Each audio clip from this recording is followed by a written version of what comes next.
Welcome to the Industrial Talk Podcast with Scott MacKenzie. Scott is a passionate industry professional dedicated to transferring cutting-edge, industry-focused innovations and trends while highlighting the men and women who keep the world moving.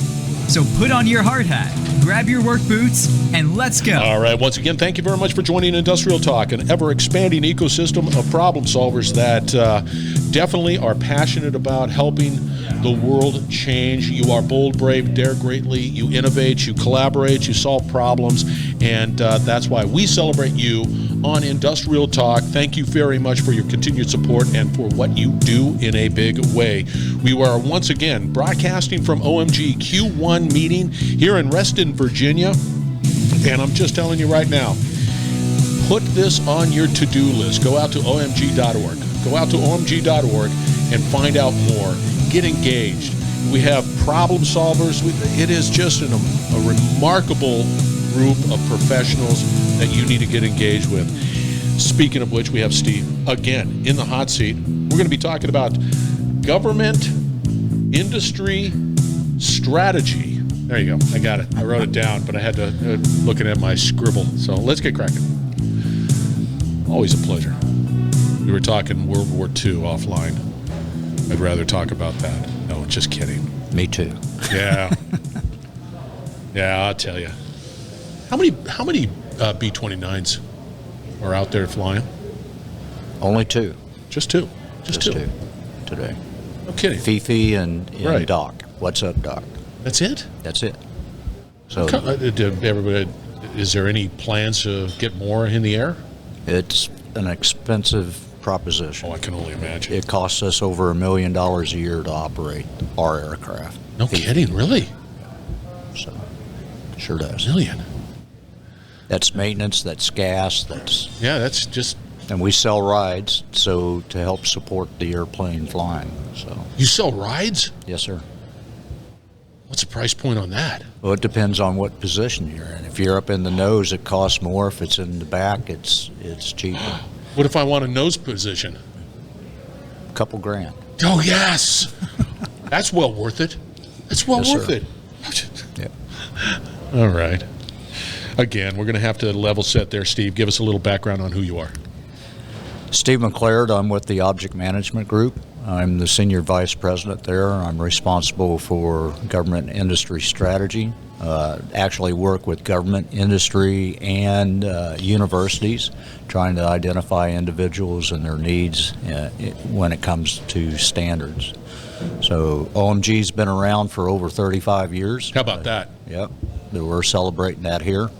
And so we started out with a standard known as Common Object Request Broker Architecture, known as CORBA. It's on every cell phone, laptop, iPad, desktop. It's on submarines, and it's on satellites. So Amazing. It's utilized throughout the world, over 5 billion instantiations worldwide. So that's the type of standards we do. Most people don't even know they're using it when they're using it. That's our definition of a great standard. That's a good point. Now, just for clarification, when you start talking about industry strategy, government and universities, how do you engage with these entities? Like what are you looking for? Basically, I walk up and shake someone's hand I don't know. Yeah. I know I can see on their name tag if they have a name tag, or I'll talk with them about where they work. We find out that when government's involved, industry wants to follow and be a participant. I actually led a program when I was on active duty that built software-defined radios. Back when I was in that position, radios were push to talk, just like you would buy off the shelf. We wanted them to do something different. Computers were coming around. We wanted it to push data. We wanted to see video off of a radio. And so we found a way to put those things together and go through an antenna and pump into a laptop.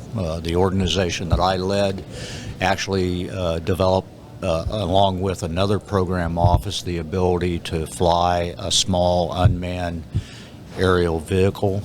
Think of a model airplane that would carry a camera on board. It had a radio that would pump the information down. The first radios that we put out had the ability to be handed off to special operations in Afghanistan. And so we would have a special ops guy riding a horse. He'd get off his horse, pull his laptop out, pull the man-packable drone out of his backpack, throw it up in the air, and his radio was tied to his laptop, and he could now see what was on the other side of the mountain. So all those, so we use CORBA in that. We use data distribution service, which NASA uses to launch rockets into space. We created a software communication architecture for the Department of Defense, and so we got a grip. We got a lot of smart people running around object management group that know how to do things. I'm not one of those. I'm more of a grip and grinner, but we have the ability to help government, whether it be defense, NASA, or Office of Federal Financial Research. I've worked with the Office of Management and Budget, the Treasury Department, OFR. So we work with the National Institute of Standards, NIST. So we dabble in a lot of different areas. How do you keep up with it? How do you, everything's changing so rapidly. How do you know? Are the standards that are in place flexible enough to take into consideration all the changes that are taking place? We at OMG are a bit different. We don't build shelfware, so if there's no need for the standard, then we won't do it. And we have a revision team that sits down and looks at what is it we did. Is it still viable? Are there revisions or changes that need to take place to meet the current capability? So I talked about the software communication architecture. I'm most familiar with that because the Department of Defense team that I led created that thing to the extent that we handed it off to OMG to do that, to finalize the standard for us. And they did that in 2002. Turn around 2004, NASA comes in the door and says, hey, we need this for space. Will you share the documentation? They took that standard, took 95% of it and changed 5% and utilized it for space. They came back in 2017 and said, hey, we've done some other things. Will you standardize this space standard that we did and turn it where it's usable for not only space but terrestrial space on Earth? And we took that standard and updated it. We do a lot of modeling and architectures within OMG, and one of our newest models is the systems modeling language, SysML for short. It's huge.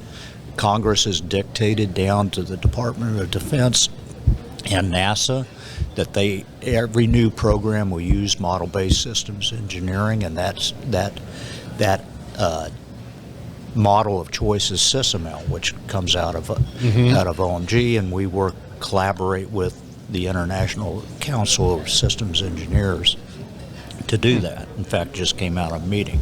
So we turned that SCA, software communication architecture, into something that we now call Space Telecommunications Interface. And when I say space, that does not mean the outer atmospheres. That means the space that surrounds you and I and above us. So, in your role, you've got government and universities. You go out, press the flesh, you do the things that you need to do. You've got your spider senses happening, and you're saying, what am I hearing? What am I seeing? What might fit well with OMG? What answering that. Correct. And I ask people, what is it? Where do you need standards, or what are the things that you need? Well, do you realize that Lockheed or Boeing or 88 Solutions, which is a small company, can provide you that capability? They have what you want. I actually had what is now Spacecom they had a development agency known as Space and Missiles Center. That organization is now known as Space Development Organization, SDO.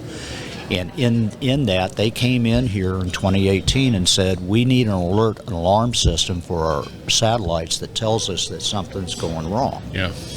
And so we want you to develop a standard for that. And I said, time out. Why don't we go over and look at the C4I Defense and Military Group, who built an alert alarm system for unmanned aerial vehicles, and look at what they've done and see if that works. After 3 months of evaluation of that standard, the Space and Missile Center came back and said, that one will do, we'll adopt it. So that's the robustness that we put in the standards that we have. Can like I think you said the NASA example, or this, where they use 95% of the standard and then they modify the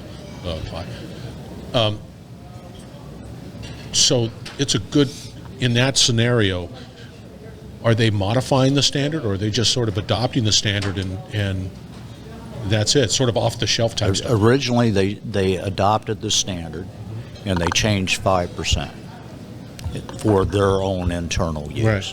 Right. And we allow them to do that. That's the one thing unique about OMG. All our standards are available on our website. You can download them for free. It costs you nothing. What we find is that we want to go out and get membership, whether it's government, industry, or academia, to be a part of building that process. And so what happens is you can come in here and you can into OMG technical meetings and collaborate with people that have like interests that you do. In addition to that, you in a sense get free consulting from these people with 6-pound brains that you may not otherwise be able to afford, and you get to know the community and understand and influence the standard going the direction that you think is important. The difference that we have over other standards organizations is everybody gets one vote. So if you're a Lockheed Martin or a Boeing or Company X mom and pop shop, everybody gets one vote. Your vote is as heavy weighted as the Lockheeds and the Boeings and the Department of Defense or the Air Force or the Office of Federal Research. Do you go out and say, hey, we have an updated with us, we've updated whatever the standards you're using, this is what, do you ever go out and just sort of keep people aware that there's activity going on, that let's say they're not involved with OMG, they just use the standard, whoever it might be? Do you go out and say, hey, things have changed, we found this, the market has demanded this, I think you need to be aware of it? Right, we do that through our regular marketing campaigns and awareness. We have blogs, we have marketing announcements that we're working. OMG just 2 days ago approved the release of an RFP for statistics metadata interface interoperability. That standard will be voted on today by the architecture board, and it'll be released for people to come in and propose their form of the standard for the world. And we expect in the next 9 to 12 months that standard will be finalized and put out, in which there's a huge interest in government for that, and we'll see where it goes. Do you think, or do you sense, because there's so much activity happening in the marketplace today, just everybody wants to be connected, there's data that they want to collect, they want to analyze it, there's new things that are emerging like AI, and do you see or sense or are aware of more people that are, more demands for standards, more demands in the world of trustworthiness, because that's what I want to see. I want to make trust a big deal. And that's difficult, okay? And that's partly why we're doing the statistic metadata interface or interoperability standard. We also have one called the Standard Business Report Model that comes in June. And so if you put biggest question you have in these type of things is where did the data come from? What's the quality of it? Did someone change it? If they did, why did they change it? Was it because of an environment or that they are working in? I like to talk, I'm a rancher. If I ask you what a tractor is, most people will talk about an agricultural type vehicle that plows. Well, that's in the agriculture environment. If I'm talking logistics, someone could be talking about a forklift or the front end of an 18-wheeler.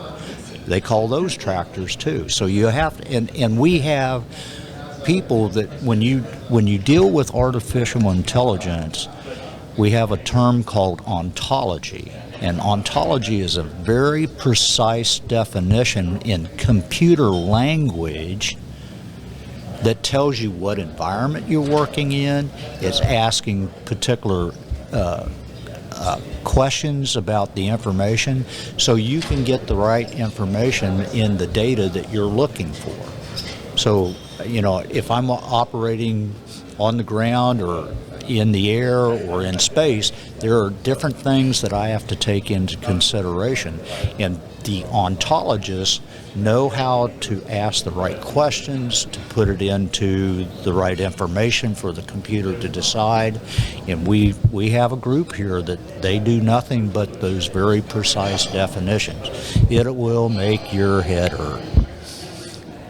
And so when you're even having a conversation with them that's just like you and I are talking right now, they're poking you because they're worried about precise definitions.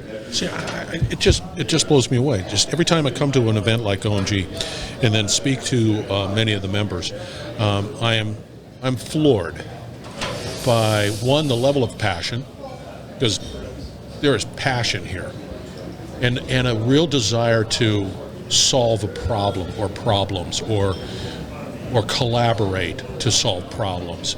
It's a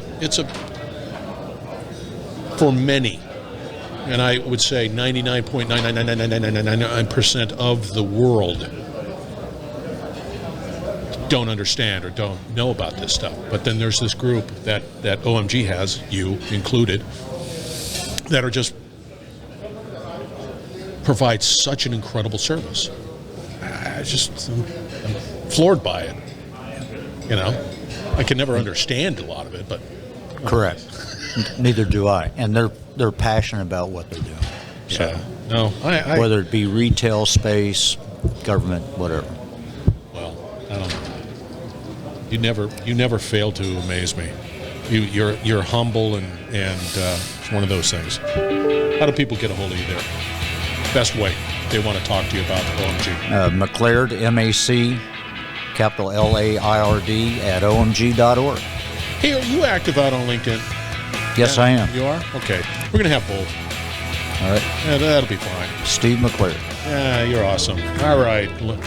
We're going to wrap it up on the other side. We are broadcasting from OMG. We're going to have all the contact information for Steve out on Industrial Talk, so fear not. They are doing a lot of work, a lot of heavy lifting that we just take for granted and we just don't see. And everybody's walking around, and trust me, they are passionate about what they do. All right, we're going to wrap it up on the other side. Stay tuned. We will be right back. You're listening to the Industrial Talk Podcast Network.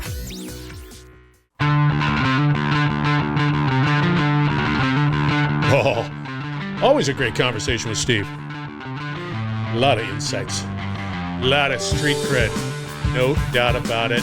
He is definitely the man. OMG is the organization, and we were at Q1's OMG meeting, and I tell you, if you ever go, if you put that on your calendar and you say, I want to go, I want to be a part of OMG, go out to omg.org. But if you do that, you just come in contact with so many individuals that think differently, that really put their heart and soul into solving today's challenges. They've been doing it for many, many years. We don't even know how they've impacted our life. They just do. That's what it's all about.